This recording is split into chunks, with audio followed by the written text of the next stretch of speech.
semuanya, apa kabar? Semoga sehat dan tetap semangat. Apapun situasi yang sedang kita hadapi, kita tetap semangat karena Tuhan tidak pernah meninggalkan kita. Saudara-saudariku yang terkasih, hari ini saya ingin berbagi renungan singkat, sederhana saja ya, dari Injil Markus, bab 6, ayat 30 sampai dengan 34. Saya merenungkan kisah tersebut dan sangat menarik. Kisahnya demikian ya, bahwa Yesus bersama dengan para rasul. Juga ada orang-orang banyak ya yang selalu ngintil ngikuti Yesus ya. Nah, Yesus bersama para rasul atau juga disebut murid-muridnya. Dalam kisah sebelumnya itu dikatakan Yesus mengutus mereka.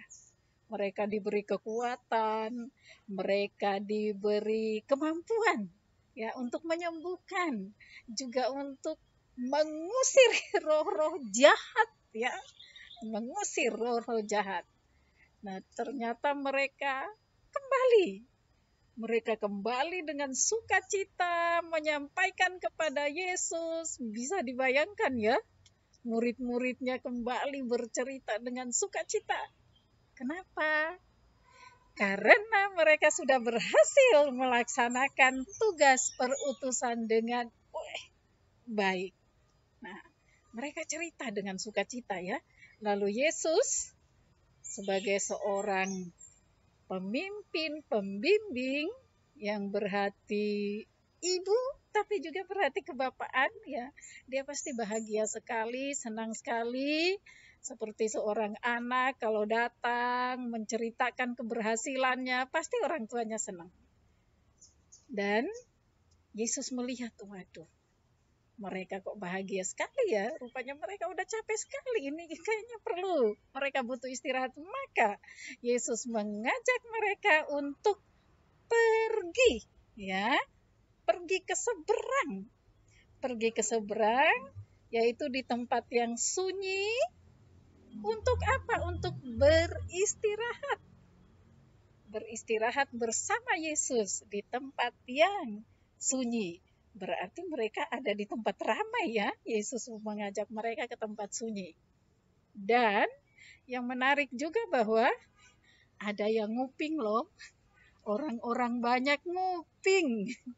Oh, Yesus ternyata mau pergi bersama murid-muridnya.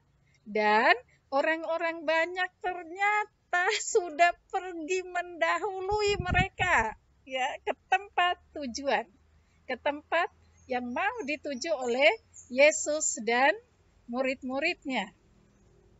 Dan ternyata setelah sampai di sana, orang-orang banyak sudah ada di sana. Bayangkan mau beristirahat ya, tapi orang banyak sudah ada di sana. Nah, dari kisah ini, pesan yang saya dapat ya, ada kata yang kuat sekali ya, yang saya tangkap yaitu berhenti dan tidak berhenti.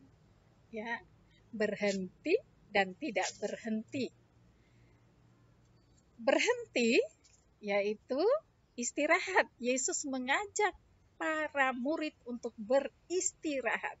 Istirahat itu namanya istirahat itu berarti berhenti ya, dalam arti tertentu berhenti.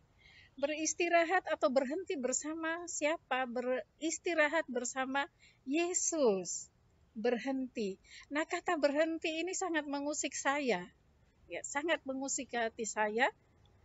Saya diingatkan untuk berhenti. Berhenti apa? Berhenti mengkonsumsi makanan minuman yang tidak sehat.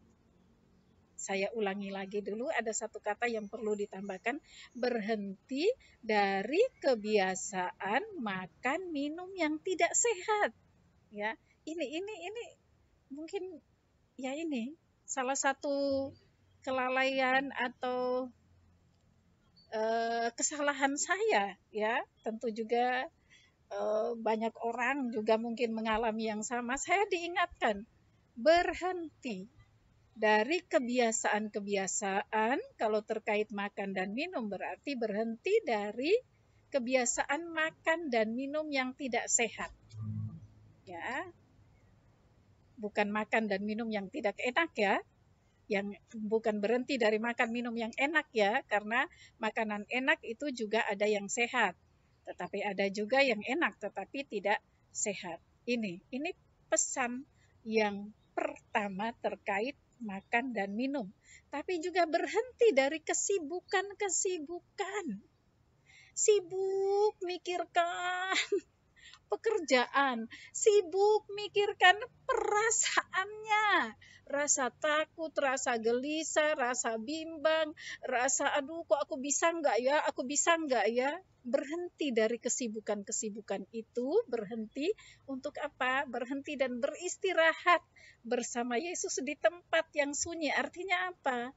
Ya kita diam sejenak, bisa dalam arti berdoa, merenung, di mana dalam merenung itu ya bersama Tuhan, bukan bersama diri kita sendiri. Nah, ini. Lalu berhenti dari tadi saya katakan kebiasaan-kebiasaan itu, dari juga rasa perasaan-perasaan negatif yang membuat saya akhirnya tidak bisa berbuat banyak, tidak bisa melakukan misi, tugas perutusan seperti murid-murid yang bisa melakukan dan berhasil. Kita perlu untuk beristirahat atau berhenti. Saudara-saudari sekalian, akhir-akhir ini banyak sekali konten-konten yang mengajak kita untuk istirahat dalam arti tidur. Jadi tadi berhenti, beristirahat, juga dalam arti tidur. Ya, kita diminta tidur 6 atau 7 jam supaya imun kita menjadi kuat, sehingga kita sehat, maka kita mampu menghadapi situasi-situasi hal-hal yang negatif, termasuk juga kita menjadi lebih sehat baik jiwa maupun badan. Tetapi jika kita semua tentu pernah mengalami sakit dan saat ini juga kita mengalami sakit, maka tadi yang saya katakan, tidak berhenti untuk datang kepada Yesus. Berhenti bersama Yesus dan belajar dari orang banyak adalah tidak berhenti untuk mencari dan bertemu dengan Yesus. Kita saat apapun. Namun belajar dari orang banyak, mereka sakit baru datang kepada Yesus. Ketika saat, karena di dalam kisah-kisah tentang Yesus itu dikatakan bahwa orang banyak yang datang, selain mendengarkan pengajaran Yesus, juga mereka lebih banyak datang untuk minta untuk disembuhkan. Maka jangan berhenti juga untuk datang kepada Yesus, tetapi jangan hanya pada saat kalau waktu sakit. Nah, ini pesan sederhana dari renungan pada hari ini yang diambil dari Injil Markus bab 6 ayat 30 sampai 34. Ya, berhenti dan tidak berhenti. Berhenti bersama Yesus, beristirahat, baik dalam arti doa, berhenti dari kebiasaan-kebiasaan kita yang buruk, baik itu mengenai makanan dan minuman, atau pekerjaan, atau dari perasaan-perasaan negatif, kita berhenti bersama dengan Yesus, beristirahat dengan Yesus, tetapi juga kita tidak berhenti untuk mencari Yesus seperti orang banyak. Tapi jangan kita mencari hanya pada saat kita sakit, tetapi kita juga mencari Dia saat kita dalam keadaan apapun, termasuk ketika kita berhasil, ketika kita sukses, ketika kita menyelesaikan pekerjaan atau belum menyelesaikan pekerjaan, ketika kita disibukkan dengan pikiran-pikiran kita, perasaan-perasaan kita, maka berhentilah sejenak untuk beristirahat bersama Yesus atau beristirahat bersama Tuhan yang kita yakini menurut agama kita masing-masing. Demikian renungan hari ini yang bisa saya bagikan. Salam sehat untuk semua. Tetap semangat. Apapun situasi yang kita hadapi, tetap semangat. Karena apa? Karena Tuhan tidak pernah meninggalkan kita.